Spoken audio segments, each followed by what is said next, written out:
pagi menjelang siang, adik-adik mahasiswa semua, apa kabar?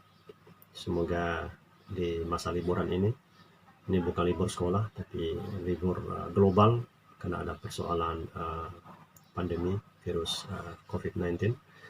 Semoga kita semua selalu sehat. Dan pagi hari ini, setelah sekian lama kita tidak berjumpa dalam proses tatap muka, kali ini saya minta untuk menyimak dengan baik beberapa poin penting yang akan saya sampaikan dalam pertemuan kita di pagi menjelang siang hari ini. Anda sudah saya bekali modul, saya bekali materi, tinggal sekarang inisiatif dan kemauan baik dari Anda untuk menyikapinya. Jadi mahasiswa yang baik itu adalah mahasiswa yang selalu proaktif, mahasiswa yang selalu berusaha inovatif, mencari tahu sesuatu, ya, dari berbagai referensi sumber, termasuk modul-modul yang sudah saya serahkan kepada Anda. Nah, semua materi semua sudah ada di situ. Pertemuan-pertemuan kita yang lalu kita lalui melalui metode diskusi, ada banyak hal yang sudah kita diskusikan. Dan pada kesempatan siang hari ini saya secara singkat akan menyampaikan materi tentang asas-asas pemerintahan daerah. Jadi sebenarnya dalam pembagian tugas itu sudah ada kelompok yang membahas tentang poin ini. Untuk itu tugas-tugas itu tetap Anda kerjakan. Ya, dan sampai dengan hari ini baru beberapa satu kelompok yang sudah menyerahkan tugas ke saya. Saya sudah koreksi, akan saya evaluasi kembali, tapi kelompok-kelompok yang lain belum diserahkan ke saya. Jadi sekali lagi jangan menganggap tugas itu adalah hal yang biasa-biasa saja. Anda sangat diharapkan kemauan baik untuk menindaklanjutinya, karena pertemuan kita yang tidak bertatap muka secara langsung ini, penilaian Bapak untuk nilai ujian akhir nanti adalah salah satunya adalah keaktifan dalam kelompok, kemudian tugas-tugas yang Anda kerjakan, termasuk nanti Anda mengerjakan tugas-tugas yang akan saya serahkan, akan saya sampaikan kepada Anda melalui media sosial yang ada. Jadi sekali lagi bagi kelompok yang belum menyerahkan tugas sesuai dengan tema yang sudah saya sampaikan kepada Anda, mohon di-share kepada Bapak, bisa melalui email dan juga bisa melalui media WhatsApp. Ada dari mahasiswa yang saya kasihi, pertemuan kita di pagi menjelang siang hari ini kita awali dengan tema tentang asas-asas pemerintahan daerah. Penjelasan saya secara global, secara garis besar, tidak perlu secara rinci karena materinya semua sudah ada di tangan Anda. Saya hanya menyampaikan beberapa poin saja yang untuk Anda perhatikan. Jadi kalau kita bicara mengenai asas pemerintahan daerah itu ada 3 asas besar, ya. Yang pertama adalah asas desentralisasi, yang kedua asas dekonsentrasi, dan yang ketiga asas tugas pembantuan. Pada pertemuan-pertemuan yang sebelumnya, bahkan kita sudah diskusi berulang-ulang dan bahkan saya suruh untuk mengulangi lagi secara seksama, bersama-sama disampaikan di depan kelas. Berkaitan dengan tugas-tugas itu, salah satunya adalah definisi mengenai desentralisasi, definisi dekonsentrasi, dan juga definisi tugas pembantuan atau medebewin. Jadi mudah-mudahan Anda masih ingat, ya, Anda masih ingat dan juga memahami dengan baik tugas-tugas itu. Dan pada kesempatan kali ini saya ingin merefresh kembali, ya, asas-asas penyelenggaraan pemerintahan di Indonesia. Itu kita menganut 3 prinsip atau 3 asas. Yang pertama asas desentralisasi. Sekali lagi saya ulangi, yang pertama asas desentralisasi. Yang kedua adalah asas dekonsentrasi, dan yang ketiga asas tugas pembantuan. Kita akan membahas satu persatu, ya, ketiga asas ini.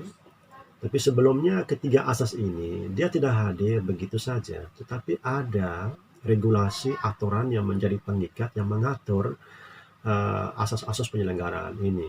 Misalnya terdapat dalam undang-undang, ya, di zamannya Orde Baru nomor 5 tahun 74. Kemudian di era reformasi ada Undang-Undang 22 tahun 99, kemudian direvisi lagi ada Undang-Undang 32 tahun 2004, bahkan ada undang-undang yang terbaru, ya, Undang-Undang nomor 43 tahun 2004 tentang pemerintahan daerah. Jadi itulah dasar hukum yang di dalamnya berbicara mengenai asas-asas tadi.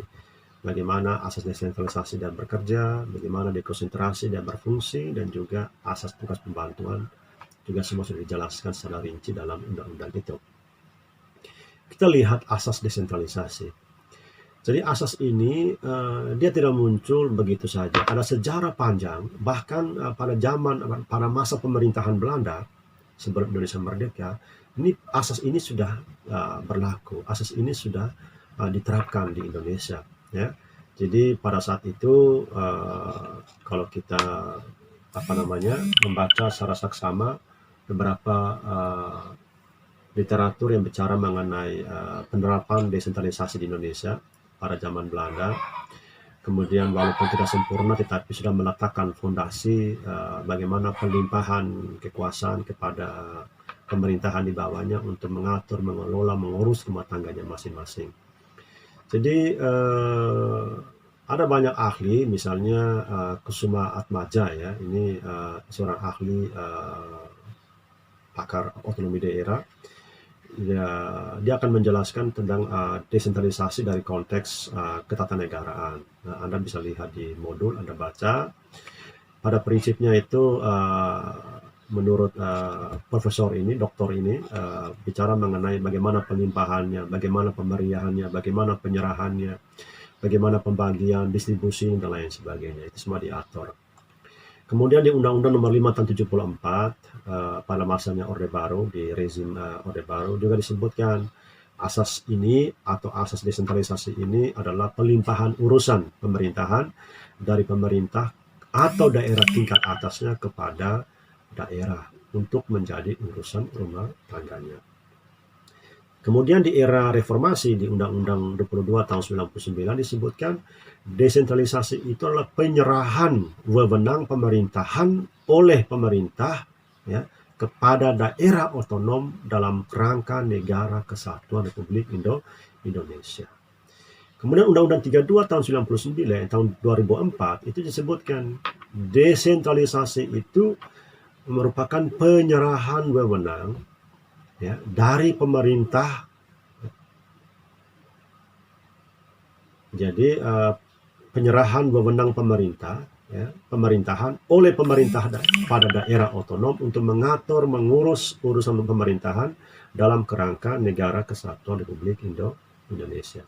Jadi ada penyerahan pemerintahan, urusan pemerintahan oleh pemerintah kepada pemerintah daerah otonom, ya, untuk mengatur dan mengurus rumah tangganya, pemerintahannya, tetapi dalam kerangka Negara Kesatuan Republik Indonesia. Nah, kalau kita mengacu pada definisi-definisi sesuai dengan regulasi tadi, dapat kita simpulkan itu ada beberapa ciri, ya, 4 ciri. Ciri yang pertama adalah adanya penyerahan kewenangan untuk mengatur dan mengurus urusan pemerintahan tertentu. Nah, seperti yang saya singgung bahwa tidak semua urusan itu diserahkan kepada pemerintah daerah, ya. Ada urusan yang menjadi hak prerogatifnya pemerintah pusat yang tidak boleh diurus oleh pemerintah daerah, dan juga ada urusan-urusan yang diselenggarakan oleh daerah.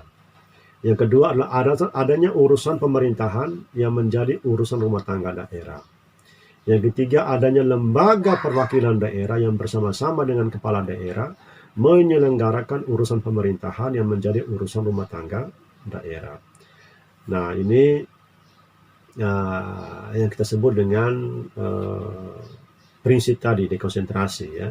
Kemudian ada poin yang keempat, dimilikinya sumber pendapatan daerah serta harta kekayaan daerah. Jadi di situ juga diatur bagaimana hubungan keuangan, hubungan kewenangan, hubungan pengawasan, itu semua diatur di dalam undang-undang.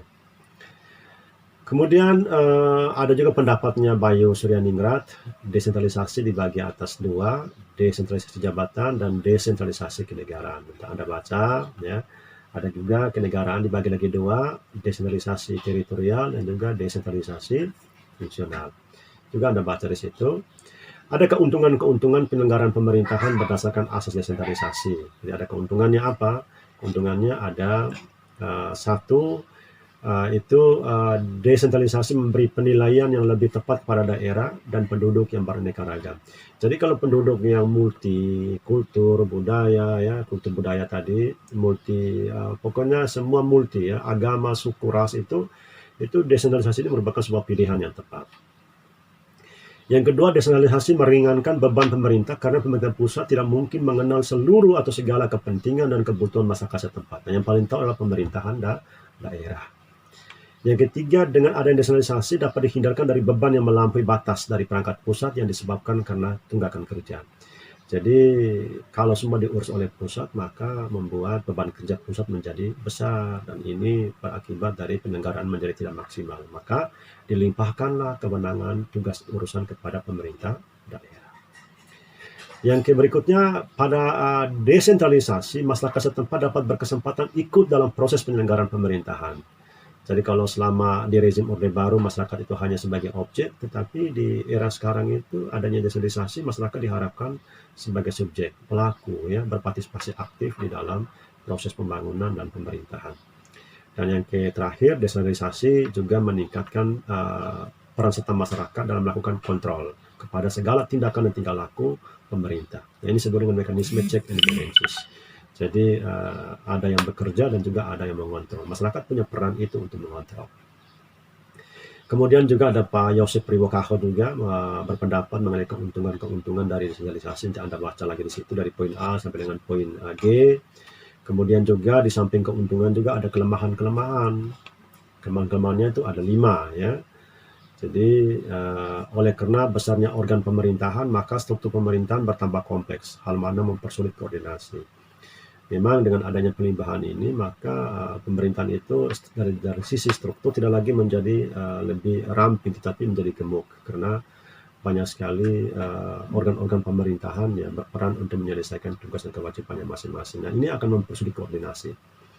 Kemudian keseimbangan dan keserasian antara bermacam-macam kepentingan daerah dapat lebih mudah terganggu. Ya, ini kadang masing-masing daerah punya kekhasan masing-masing. Ada daerah yang cukup makmur, kaya sumber daya alamnya, ada daerah yang miskin dari sumber daya alamnya dan lain sebagainya. Nah, persoalan-persoalan ini bisa menimbulkan apa yang kita sebut dengan gap atau kesenjangan. Nah, ini bisa menimbulkan kecemburuan dan lain sebagainya. Yang ketiga, khusus mengenai desentralisasi sosial dapat mendorong timbulnya apa yang disebut dengan daerisme atau provinsialisme. Nah, ini ego daerah itu tinggi sekali. Jadi dengan adanya otonomi justru memperkuat ego daerah. Jadi ada ego kabupaten, ego kota, ego provinsi dan lain sebagainya. Kemudian yang berikutnya, keputusan ini diambil memerlukan waktu yang lama karena membutuhkan perundingan-perundingan yang lama. Ini juga persoalan. Dan yang kelima, dalam penyelenggaraan desentralisasi diperlukan biaya yang lebih banyak dan sulit untuk memperoleh keseragaman dan kesederhanaan. Nah, itulah kelemahan-kelemahan dengan dipraktiknya asas desentralisasi. Tetapi banyak negara, termasuk Indonesia, justru desentralisasi ini merupakan sebuah hal yang sangat ditunggu-tunggu ya. Bagaimana daerah diberi ruang, daerah diberi kesempatan untuk mengelola potensi, menjalankan semua kewenangan, kemudian tugas yang diberikan oleh pemerintah pusat sesuai dengan kemampuan daerah. Ya, daerah berlomba-lomba untuk mengeluarkan semua kemampuan agar daerah yang dipimpinnya ini bisa dalam konteks terlayani, sejahtera, dan mandiri. Kemudian Anda baca lagi, di situ ada konsepnya Delianji terkait dengan alasan diadanya desentralisasi. Ya. Jadi keuntungan, kelemahan Anda baca di modul pemerintahan daerah. Berikutnya kita masuk ke asas dekonsentrasi. Ya. Jadi asas ini merupakan pelimpahan wewenang dari alat perlengkapan negara yang tingkatannya lebih atas kepada bawahannya guna melancarkan pekerjaan di dalam melaksanakan tugas pemerintahan. Misalnya pelimpahan kekuasaan dari wewenang menteri kepada gubernur, dari gubernur ke bupati, dari bupati dan seterusnya ke pemerintahan yang terendah di bawahnya. Jadi dekonsentrasi menurut Rondanelli itu merupakan pembagian wewenang dan tanggung jawab administratif antara departemen pusat dengan pejabat pusat yang ada di lapangan atau yang ada di daerah. Nah, Anda baca lagi di situ di halaman 25 dan seterusnya. Kita masuk poin ketiga adalah asas tugas pembantuan atau Medebevin. Jadi asas ini adalah penugasan dari pemerintah kepada daerah dan desa dari daerah ke desa untuk melaksanakan tugas tertentu yang disertai dengan pembiayaan, sarana, prasarana, serta sumber daya manusia dengan kewajiban melaporkan pelaksanaannya dan mempertanggungjawabkan kembali kepada yang menugaskannya. Nah, ini yang kita sebut dengan asas tugas pembantuan atau Medebevin. Nah, Anda membaca kembali di modul yang sudah ada dan seterusnya ya. Kemudian di situ ada Ateng Safrudin juga menjelaskan dasar pertimbangan pelaksanaan asas pembantuan ada 3. Kemudian juga parameter yang dibuat untuk menjelaskan tugas pembantuan juga ada 4. Anda baca situ menurut Fauzan ya. Kemudian yang keempat adalah asas Fritz Bestur. Nah, asas ini meliputi bidang yang luas dan kompleks. Sebab itu telah diusahakan untuk menghimpun semua kegiatan pemerintah dalam peraturan perundang-undangan yang lengkap. Ya, di dalamnya yang peraturan itu yang belum ya tercakup dalam asas desentralisasi, dekonsentrasi maupun tugas pembantuan. Nah, ini disebut dengan Fritz Bestur. Anda lihat di situ ada contoh dahulu di Papua pada saat ditinggalkan pemerintah Belanda, setiap kecamatan besar di pantai memiliki kapal laut dengan ukuran tertentu yang kegunaannya untuk alat angkut ke desa-desa di pulau atau di tepi pantai. Karena instansi penguasa pelabuhan tidak terdapat di kecamatan, maka camat melaksanakan fungsi tersebut. Contoh lain misalnya penyelenggaraan fungsi pos dari kecamatan ke desa-desa. Nah, itu disebut dengan contoh asas Fritz Bestur. Jadi ada ciri yang menonjol ya, ciri yang menonjol dari ketiga asas tadi, baik desentralisasi, dekonsentrasi maupun tugas pembantuan. Ciri yang menonjol pada asas desentralisasi itu prakarsa baik mengenai penentuan kebijakan, perencanaan, pelaksanaan, segi-segi biaya dan perangkat pelaksanaannya adalah perangkat daerah. Pelaksananya adalah dinas-dinas atau yang disebut dengan OPD ya, organisasi perangkat daerah. Sedangkan ciri yang menonjol pada asas dekonsentrasi itu urusan yang dilimpahkan tetap menjadi tanggung jawab pemerintah pusat, baik dari konteks perencanaannya, pelaksanaannya maupun biayaannya. Kebijaksanaan pelaksanaan usaha konsentrasi sepenuhnya ditentukan oleh pemerintah pusat. Itu asas yang menonjol. Kemudian tugas pembantuan itu kebijakan, perencanaan, pembiayaan, dan monitoring dilakukan oleh memberikan penugasan pemerintah daerah yang menerima tugas pembantuan hanya melaksanakan dan mempertanggungjawabkan pekerjaan atau tugasnya. Nah, itulah ciri yang menonjol dari ketiga asas itu. Sekali lagi Anda membacanya, Anda mencermati dengan baik. Nanti pertemuan berikutnya kita masuk ke poin tentang prinsip-prinsip penyelenggaraan pemerintahan daerah. Demikian nanti di akhir pertemuan dari prinsip-prinsip penyelenggaraan pemerintahan daerah akan ada kuis yang Anda harus kerjakan. Sekali lagi tugas yang sudah saya berikan ke Anda sebelum kita libur segera diselesaikan dan di-share ke WA group ini atau ke emailnya Bapak untuk Bapak koreksi dan untuk Bapak buat pertimbangan-pertimbangan untuk memberikan penilaian akhir nanti di ujian akhir semester. Demikian pertemuan kita di pagi menjelang siang hari ini. Semoga ada manfaatnya dan semoga Anda menyimaknya dengan baik, seksama dan juga menjadi referensi pengetahuan untuk kita bersama. Tetap jaga kesehatan di rumah saja, jangan kemana-mana. Kesehatan adalah modal yang terpenting di dalam menyikapi atau memutus mata rantai COVID-19 sesuai dengan anjuran protokol pemerintah. Kita tidak boleh kemana-mana atau berada pada tempat keramaian, jaga kebersihan, jaga imunitas tubuh dan juga tetap di rumah saja. Terima kasih, sampai jumpa.